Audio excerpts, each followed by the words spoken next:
Good morning dear student. Chapter 6 molecular basis of inheritance हम पढ़ रहे हैं।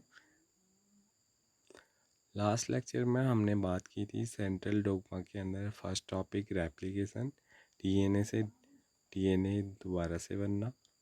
और इसमें हमने बात की थी एक्सपेरिमेंटल प्रूफ, कैसे एक्सपेरिमेंट के द्वारा बताया गया कि जो रेप्लिकेशन है वो semi conservative mode of replication से होता है, जिसमें एक स्ट्रैंड पेरेंट से और एक न्यू स्ट्रैंड सिंथेसाइज होता है। इसके साथ ही हमने बात की थी कि रेप्लिकेशन की मशीनरी कैसे चलती है, कौन कौन से एंजाइम यूज होते हैं, जिसमें फर्स्ट एंजाइम था DNA polymerase, DNA dependent DNA polymerase enzyme, जो न्यू स्ट्रैंड को बेस पेयर ला करके वहाँ पर अटैच करने में हेल्प करता है और एक नई पॉलीमर चेन को बनाने में भी हेल्प करता है।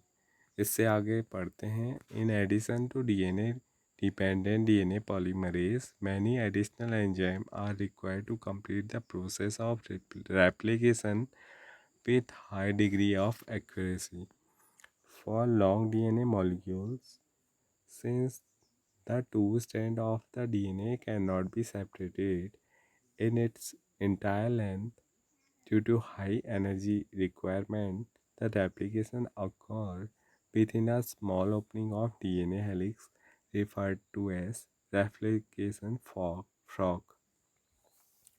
क्या होता है कि जो डीएनए का स्ट्रैंड जहाँ पर से एक दूसरे से अलग होता है, सेपरेट होता है, वो पूरी इंटायर लेंथ में डीएनए के दोनों स्ट्रैंड को अलग नहीं कर पाता है। ऐसा क्यों होता है? यहाँ पर हेलिकेज एक एंजाइम होता है, वो भी हेल्प करता है। इसके साथ ही अगर पूरा डीएनए अगर सेपरेट होगा, उसके दोनों स्ट्रैंड अगर सेपरेट होंगे तो काफ़ी ज़्यादा एनर्जी की रिक्वायरमेंट होगी, तो इतनी एनर्जी वहाँ पर उपलब्ध नहीं होती है। इस वजह से जिस रीजन में दोनों स्ट्रैंड आपस में क्या होते हैं, सेपरेट होते हैं, उस रीजन को बोला जाता है replication frock. The DNA dependent DNA polymerase catalyze polymerization only in one direction। जो डिपेंडेंट आरएनए यहाँ पर डीएनए यहाँ पर यूज़ होते हैं, डीएनए डिपेंडेंट डीएनए पॉलीमरेज वो क्या करता है, वो रिएक्शन की पॉलीमराइजेशन की जो रिएक्शन होती है उसको 5 to 3 डायरेक्शन में क्या करते हैं, स्टार्ट करते हैं। This create some additional complications at the replicating frog constantly on the strand the template with polarity 3 to 5.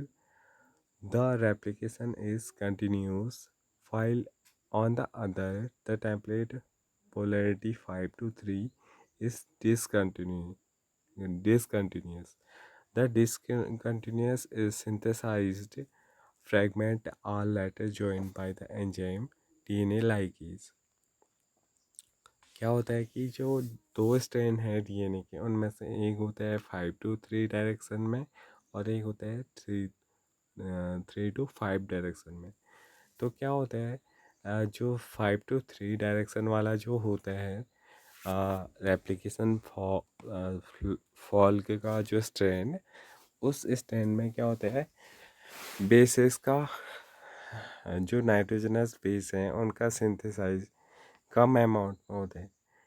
इसके लिए डीएनए लाइगेज एक एंजाइम है जो बेस पेयर को कलेक्ट करके न्यू स्ट्रैंड के साथ बाइंड करने का काम करते हैं। ठीक है। इसके बाद the DNA polymerase on the one can not initiate the process of replication. Also, the replication does not initiate randomly at any place in DNA। और इसके अलावा जो डीएनए पॉलीमरेज है वो हेल्प करता है कि रेप्लिकेशन की प्रोसेस कुछ खास हिस्सों में ही हो सके, ना कि सारे के सारे डीएनए में। There is a definite region in E coli DNA where the replication originates. E coli में केवल एक डेफिनेट रीजन है डीएनए का जहाँ पर रेप्लिकेशन की प्रोसेस स्टार्ट होती है। सर्च region is term as origin of replication, और इस रीजन को क्या बोला जाता है, ओरिजिन ऑफ रेप्लिकेशन, क्योंकि रेप्लिकेशन की प्रोसेस यहाँ से स्टार्ट होती है। रेप्लिकेशन फ्रॉग का यहाँ पर डेवलपमेंट होता है, तो यहाँ पर ही टू टू नई डीएनए के पॉलीमराइज चेन का सिंथेसाइज भी यहीं पे होता है, तो इसको क्या बोला जाता है, origin of replication. It is because of the requirement of the origin of replication that is piece of DNA is needed to be propagated during recombinant DNA procedure require a vector. The vector provide the origin of replication. तो क्योंकि यहाँ पर से एक नई strand का synthesise होना start होता है, तो इसको क्या बोला जाता है, वेक्टर बोला जाता है, और वेक्टर ही हमेशा प्रोवाइड करता है origin of replication. Further, not every deal of replication is understood well in eukaryotes. The replication of DNA takes place at S shaped of the S phase of the cell cycle. और अगर हम बात करें eukaryotes जितने भी हैं, उनमें replication की प्रोसेस कब होती है, जब उनकी सेल साइकिल का एस फेज चल रहा होता है। The DNA replication of DNA and cell division cycle should be highly coordinated. तो इस वजह से क्या होता है, जब भी सेल डिवीजन होगा उससे पहले क्या होना चाहिए, रेप्लिकेशन की प्रोसेस होनी चाहिए। और ये दोनों प्रोसेस क्या होती है, बिल्कुल कोऑर्डिनेट मैनर्स में दिखाई देती हैं यूकैरियोट सेल के अंदर।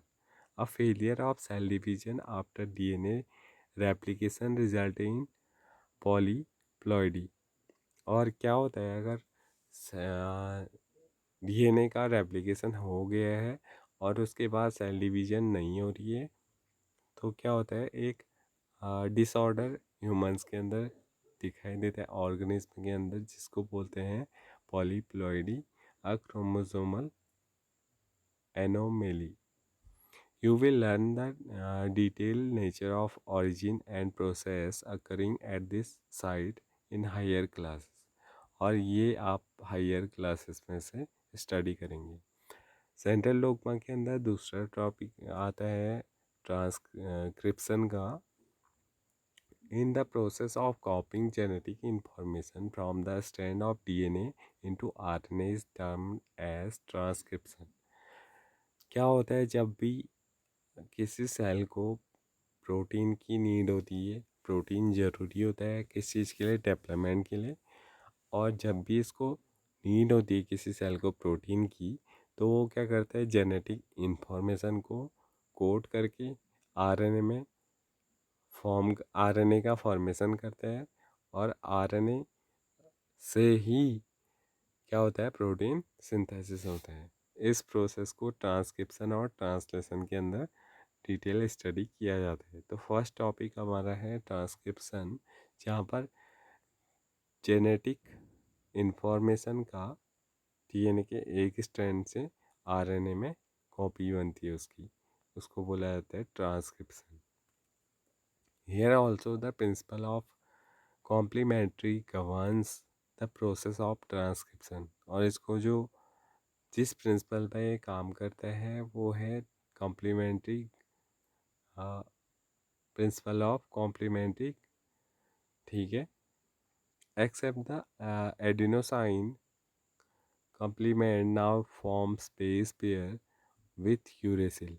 और यहाँ पर क्या बनता है, जो एडिनोसाइन बेस है उसके बदले यूरेसिल बेस बनता है। किसमें, थायमीन के बदले यूरेसिल बनता है। ऐसा क्यों होता है, क्योंकि आरएनए में हमेशा यूरेसिल पाया जाता है, किसके बदले, थायमीन के बदले। However, unlike the process of replication which one said in the total DNA of an organism get duplicates। क्या होता है, जब भी रेप्लिकेशन की प्रोसेस होती है तो तो जितने नंबर ऑफ डीएनए उसमें प्रेजेंट है उसका डुप्लीकेशन हो जाता है, उसका डबल हो जाता है number DNA. In transcription only the segment of DNA and only one of the strand is copied into RNA. लेकिन ट्रांसक्रिप्शन की प्रोसेस में क्या होता है, इसके अपोजिट डीएनए के केवल एक सेगमेंट से और केवल एक स्ट्रैंड की कॉपी बनती है, और उससे क्या बनता है, उसी कॉपी का आरएनए बनता है। The necessitates defining the boundaries that would be de- demarcate the region and the strand of our DNA that would be transcribed. Why both the strands are not copied during the transcription has the simple answer. First, if both strands act as a template, they would code for RNA molecule with different sequence. Remembering complementary T does not mean identical. And in turn, if they code for protein, the sequence of amino acid in the protein would be different. अगर क्या हो, दोनों के दोनों strand जो हैं वो RNA को प्रोड्यूस करें, तो क्या करेंगे, उनमें जो सीक्वेंस होगा या जो कोड होगा उसका सीक्वेंस क्या होगा, अलग अलग होगा। तो दो अलग अलग टाइप के प्रोटीन्स भी यहाँ पर सिंथेसाइज होंगे। जो प्रोटीन्स हमें चाहिए होगा उसके अलावा भी एक नया प्रोटीन यहाँ पर बन जाएगा। ठीक है। Has one segment of the DNA would be coding for two different protein. तो इस प्रकार से एक सेगमेंट, केवल एक टुकड़ा डीएनए का जो है वो दो टाइप के प्रोटीन्स के लिए कोड बनाएगा ना। And this would complicate the genetic information transfer machinery. तो जो जेनेटिक इंफॉर्मेशन की जो ट्रांसफ़र मशीनरी है उसमें क्या आ जाएंगे, कुछ कॉम्प्लिकेशन आ जाएंगे, उसमें कुछ चेंजेस आ जाएंगे ना। Second, the two RNA molecule if produced simultaneously would be complementary to the each other, hence would form a double stranded RNA। तो क्या हो जाएगा, एक डबल स्टैंडर्ड आरएनए बन जाएगा, क्योंकि वो दोनों तो एक दूसरे के कॉम्प्लीमेंट्री आरएनए होंगे। तो दोबारा से एक डीएनए या फिर डबल स्टैंडर्ड आरएनए यहाँ पर बन जाएगा, जिस काम के लिए जो काम उन्हें करना था वो काम वो नहीं कर पाएंगे। उन्हें काम क्या करना है, आरएनए बनना है, और आरएनए से प्रोटीन का फॉर्मेशन होना है। ठीक है। This would prevent RNA from being translated into protein, and the exercise of transcription would become a futile one। तो इस प्रकार से जो रिजल्ट होना है वो नहीं हो पाएगा। क्या क्या यूनिट होती हैं ट्रांसक्रिप्शन की? The transcription unit in DNA is defined primarily by the three regions of the DNA: a promoter, a structural gene, a terminator। ठीक है। There is a convention of defining the two strand of DNA in the structural gene of the transcribed unit. Since the two strands have opposite polarity, and the DNA-dependent RNA polymerase also catalyzes the polymerization in one direction, that is 5 to 3 direction। तो जब भी transcription की process start होगी उसके लिए हमें कौन कौन सी यूनिट चाहिए, एक प्रमोटर चाहिए और एक स्ट्रक्चरल जीन चाहिए, जिसका कॉपी हो करके उसी उसी के इंफॉर्मेशन कोड की अकॉर्डिंग क्या बन पाए, प्रोटीन बन पाए। और एक टर्मिनेटर चाहिए कि जो चेन बन जाएगी उसको टर्मिनेट करने का काम करना है। ठीक है। क्योंकि अगर टर्मिनेट नहीं होगा तो शायद रेप्लिकेशन की प्रोसेस हो जाएगी और एक नया डबल स्ट्रैंड डीएनए बन जाएगा। हमें चाहिए क्या, आरएनए। तो यहाँ पर जो एंजाइम यूज होता है वो होता है डीएनए डिपेंडेंट आरएनए पॉलीमरेज, जो कैटलिस्ट करता है पॉलीमराइजेशन की प्रोसेस को। और इसकी डायरेक्शन हमेशा 5 to 3 डायरेक्शन की ओर होती है। और ये जो दूसरा जो स्ट्रैंड है 3 to 5 डायरेक्शन वाला, वो क्या वो यूज होता है टेम्पलेट के रूप में। एंड इसको दूसरे शब्दों में बोला जाता है टेम्पलेट स्ट्रैंड भी से बोला जाता है। ठीक है। The other strand which has the polarity 5 to 3 and the sequence same as RNA except thymine at the place of uracil is displaced during the transcription. Strangely, this strand, which does not code for anything, is referred to as coding strand. तो ऐसा strand जो RNA में convert हो जा रहा है वो तो आपका कहलाएगा टेम्पलेट स्ट्रैंड। और उसके जस्ट अपोजिट में जो कि बिल्कुल सेम होगा उस आरएनए की तरह, बस वहाँ पर यूरेसिल नहीं होगा, वहाँ पर थाइमीन होगा, उसको क्या बोला जाता है? कोडिंग स्ट्रैंड बोलता है, और उसका कोई यूज़ नहीं होता है। All the reference point while defining a transcription unit is made with coding strand. To explain the point, a hypothetical sequence from the transcription unit as represented below. तो जो टेम्पलेट स्टैंड है और coding stand है उनका जो basis का arrangement हमें दिखाई देगा वो कुछ इस तरीके का होगा। और यहाँ पर आप क्या इन दोनों स्टैंड का आरएनए सीक्वेंस बना सकते हैं? बिल्कुल आप बना सकते हैं। केवल जो थाइमीन है उसके बदले यहाँ पर यूरेसिल प्रेजेंट रहेगा। जो आरएनए बनेगा ना इन दोनों से, टैबलेट स्टैंड और कोडिंग स्टैंड जब अलग अलग होंगे, सेपरेट होंगे, और यहाँ पर ट्रांसक्रिप्शन की प्रोसेस होगी तो क्या बनेगा? एक आरएनए बनेगा। और वो आरएनए क्या करेगा? उसमें आरएनए में थाइमीन के बदले यूरेसिल प्रेजेंट रहेगा। The promoter and terminator flank the structural gene in a transcription unit. क्या होता है? जो प्रमोटर होता है और जो टर्मिनेटर होते हैं ना, वो स्ट्रक्चरल जीन में क्या करते हैं? ट्रांसक्रिप्शन की यूनिट होती है। क्योंकि अगर प्रमोटर प्रेजेंट नहीं है या फिर टर्मिनेटर प्रेजेंट नहीं है तो हमारा आरएनए फॉर्म नहीं हो पाएगा। The promoter is said to be located toward 5' और ये 5' की ओर होता है प्रमोटर।